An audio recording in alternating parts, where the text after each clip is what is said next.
learn. We can attend prayer breakfast in this plan.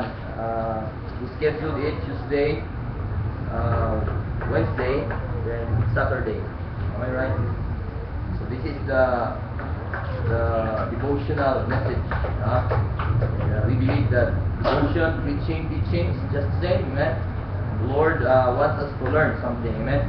Out from His Word. Let's pray first before anything else.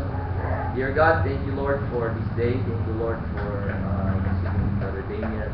That we need to thank you because you are good and you have given us mercy, and that mercy endures forever. Thank you, Lord, that we have our word.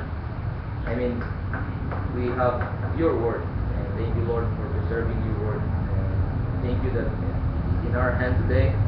Bless us today, Lord, as we discuss this a little bit for about 15 minutes, and thank you for giving me time to share then the word of God. And please help preachers also, and anyone that will sing after me, or testify, or thanksgiving, or give thanks to you.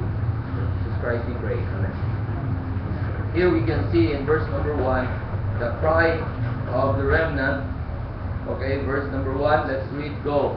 Help, Lord, for the godly man ceaseth, for the faithful man, or, wala ako.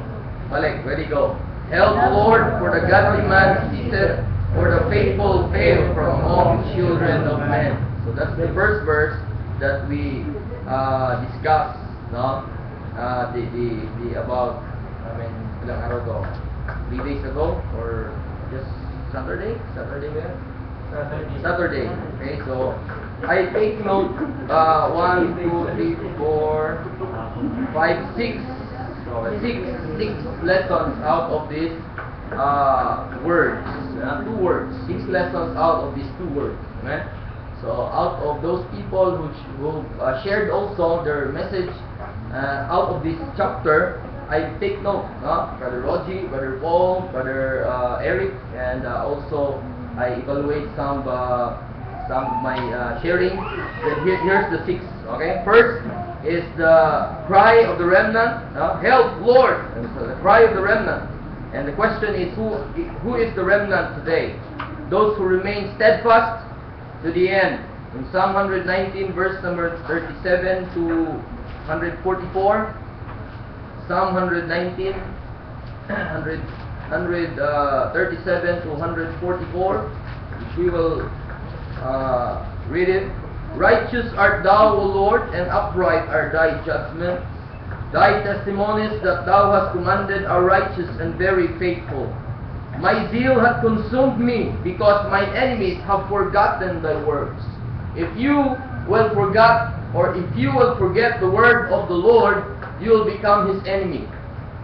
Okay, as you look at the verse, because the enemy forgotten thy words, so you will become an enemy of God. And even the time that I was not yet saved, my memory is the sinner's prayer. No? So I always testify that I thought I was saved for 10 years or more than that. I thought I was saved, brother, but I was not. I was not saved at that time. But I realized that I need to keep the memory of the gospel. The gospel that how Christ died and was buried and rose again. Amen. And then at that time I served the Lord, and I preached to my wife. We sing to the Lord. Truly, we will sing. We sung to the Lord. I mean, the songs that we sang is just real. Hindi na siya talagang religiosity. Hindi na parang kumakanta lang. There's a meaning every time I sung. Amen. Every time I read all the messages of the song, every time I read all those epistles about the gospel of the grace of God, so it's very real to me. And then here we come. We are now a servant of righteousness. Here we are now serving the Lord, just sitting up there, worshiping the Lord, listening to the preaching, and giving thanks to the Lord, sabi ng preaching kanina, and listening to the beseeching, how to become a godly wife, and how to become a godly wife as a part of the body of Christ. I am a wife. You know that? Because I am a wife of Christ. I am married, okay? I am married by standing. Anyone that is saved is a married. men or ladies, okay, by standing, we are married. And we must be faithful to our husband. That is Jesus Christ. And if you will not retain the words of Christ in your mind, you will become his enemy. And he will get angry with you. And there's a lot of troubles to the wicked. Psalm 32 verse 10. Psalm 32 verse 10, before we will continue to read 32 verse 10, sabi niya ito, many sorrows shall be to the wicked, but he that trusteth in the Lord, mercy shall compass him about. Thank the Lord, I have mercy. Amen? I have mercy with me. I have mercy in me. I have mercy for me. I have mercy. Everything that the Lord has given is because of all his mercy. Amen? And that mercy will endure forever. No! And that mercy will be with Christ, and I will be with Christ, and we will be together. Amen? Amen. Praise the Lord. My zeal hath consumed me, because mine enemies have forgotten thy words. Go back to Psalm 119, verse 137 to, I'm reading in verse 140. Thy word is very pure. So you must have that word that is very pure. Amen? And you must love it, because the verse says, therefore thy servant loveth it. Let's read all together, 141 to 144. Go. I am small and despised, yet do I forget thy precepts. Thy righteousness is an everlasting righteousness, and thy law is the truth. Trouble and anguish have taken hold on me, yet thy commandments are my delights. The righteousness of thy testimonies is everlasting. Give me understanding, and I shall live. What have you noticed on the verses that you just read? Anong na-obserbahan nyo? He is asking God for help. Help, Lord! So those remnant today will only ask help.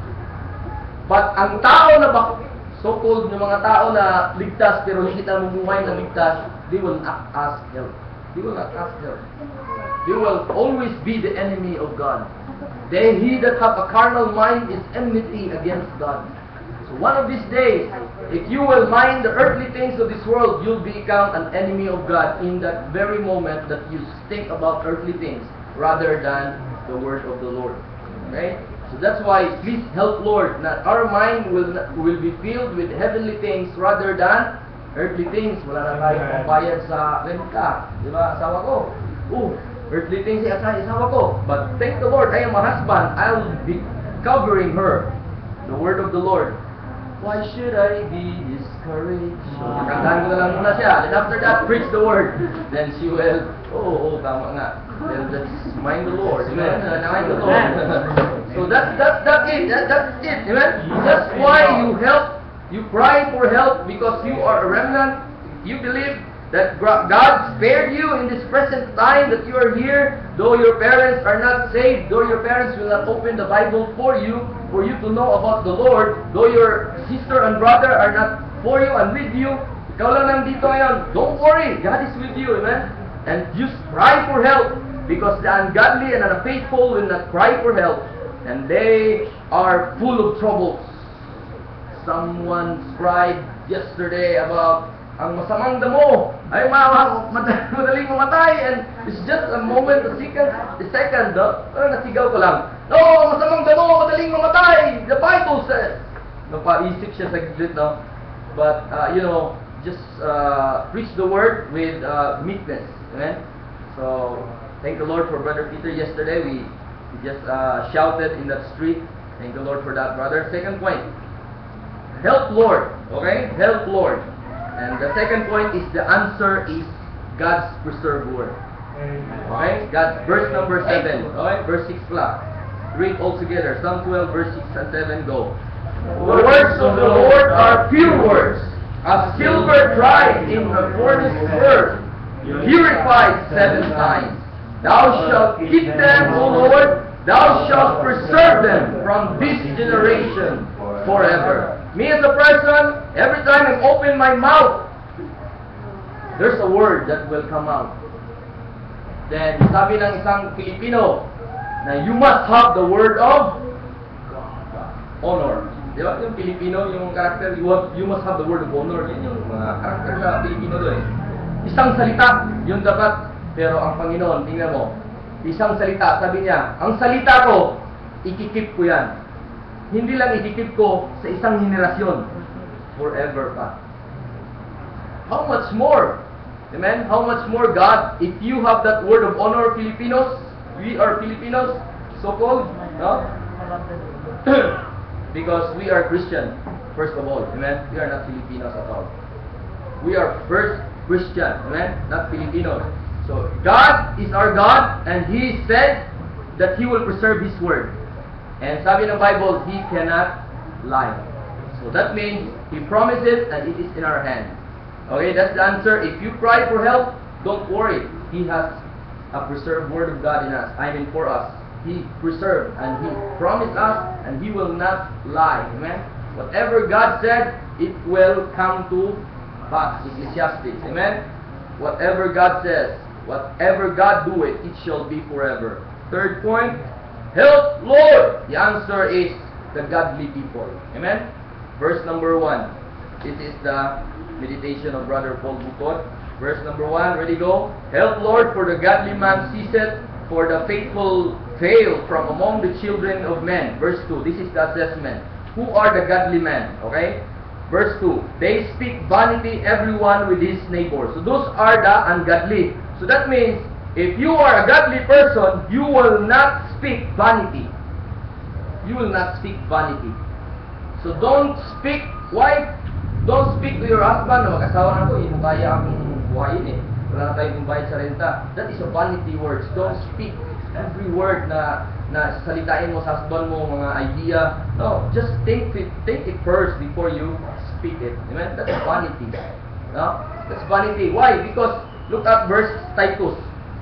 Titus chapter, wala yan sa Bible kasi, no? Titus chapter, hindi yan inutusan, hindi natin na hindi ginawa. I mean, hindi para gawin. Amen? Verse number 5, 2 verse number 5, babae lahat, ready, read.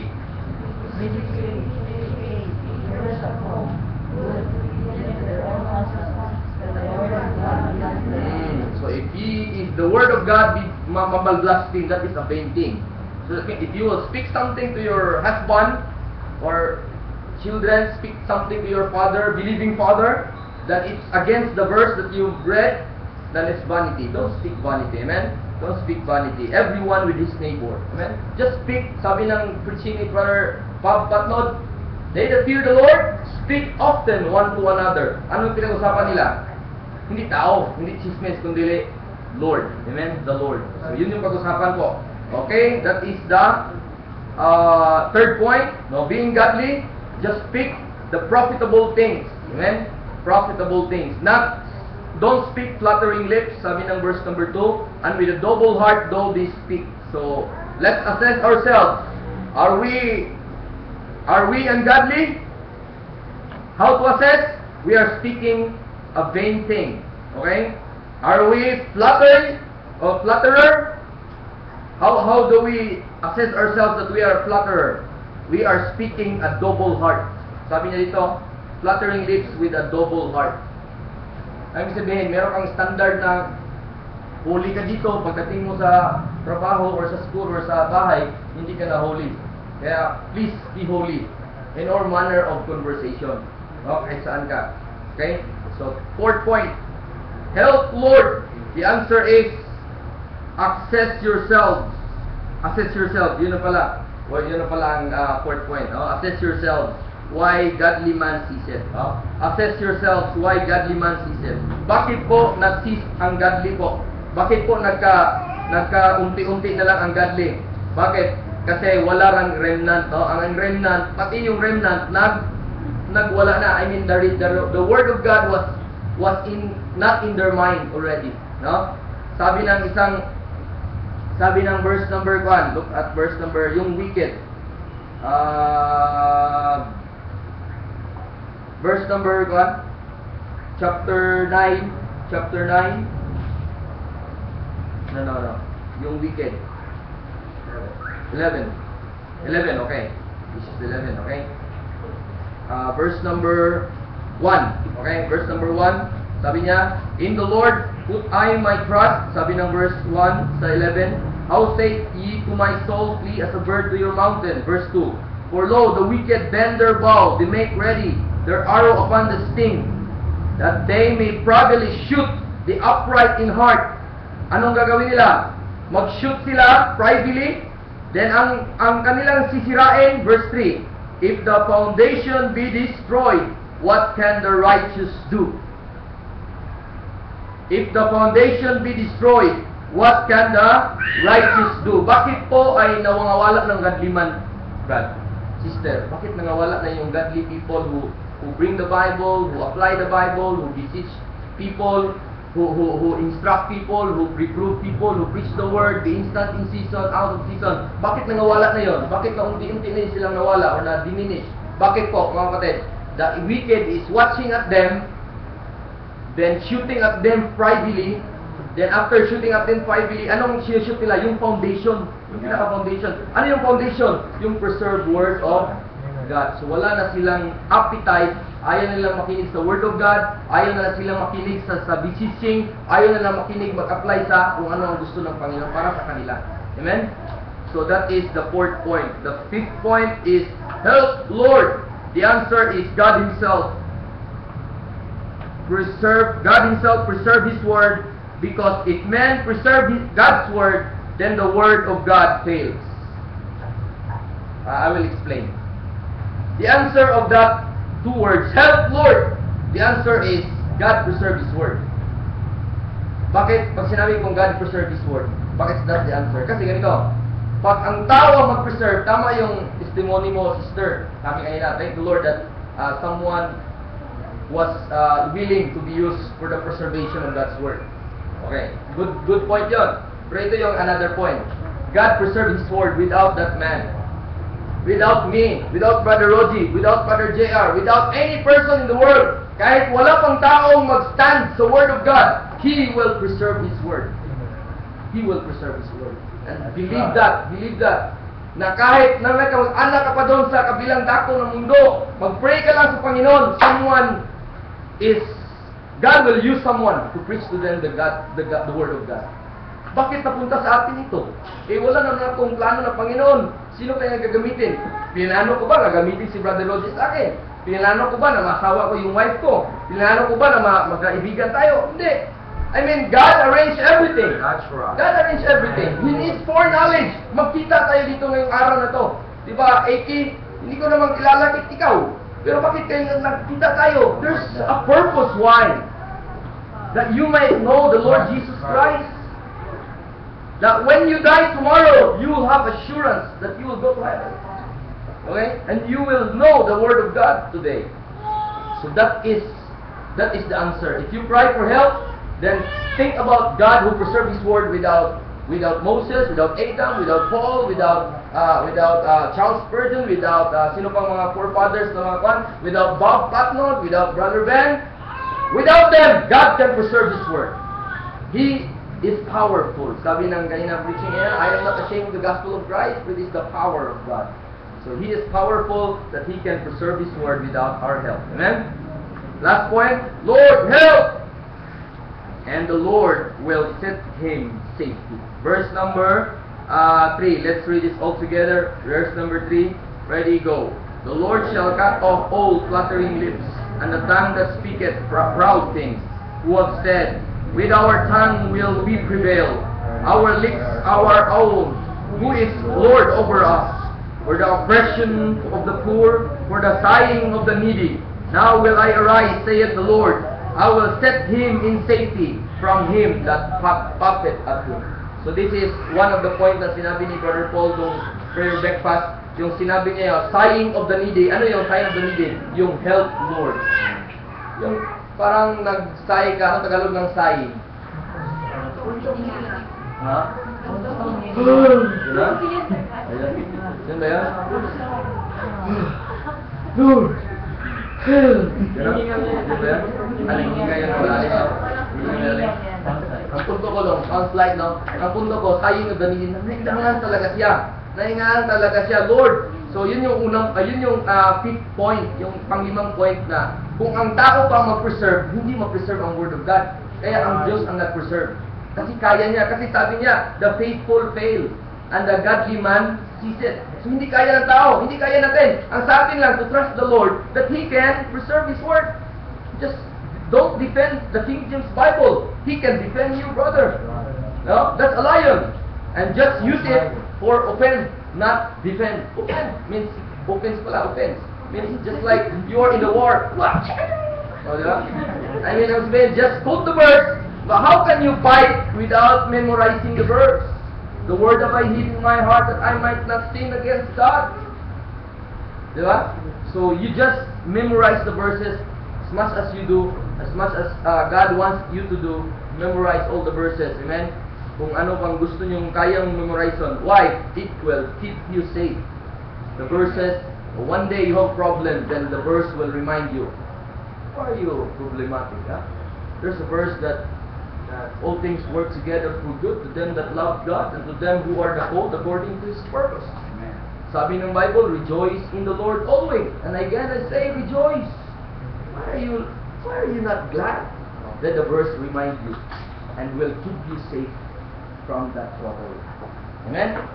So that is the last point, and the answer is help, Lord, and the answer is I will keep you safe. Just keep my word, because I keep it from generation to every generation, and even today. So just keep it in your mind, and keep it in our heart, and apply it. Amen? Amen. Let's pray. Glory to God the Father. Thank you for your goodness to us.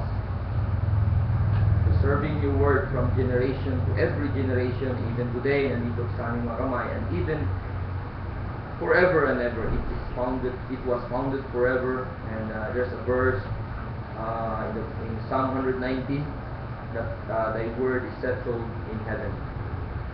Forever, O Lord, thy word is settled in heaven. Thank you, Lord, and that is the answer why we are here, and why we spend a lot of time sitting up there and hearing preaching and hearing testimony and enjoying God's word and enjoying the testimony of each and everyone, listening the song the sister sang and the brother sang, and listening to the instruments, how God used the music instruments just to complement what you have made about music, so we can worship you with our spirit and in the truth of the Lord, in the truth of God's word.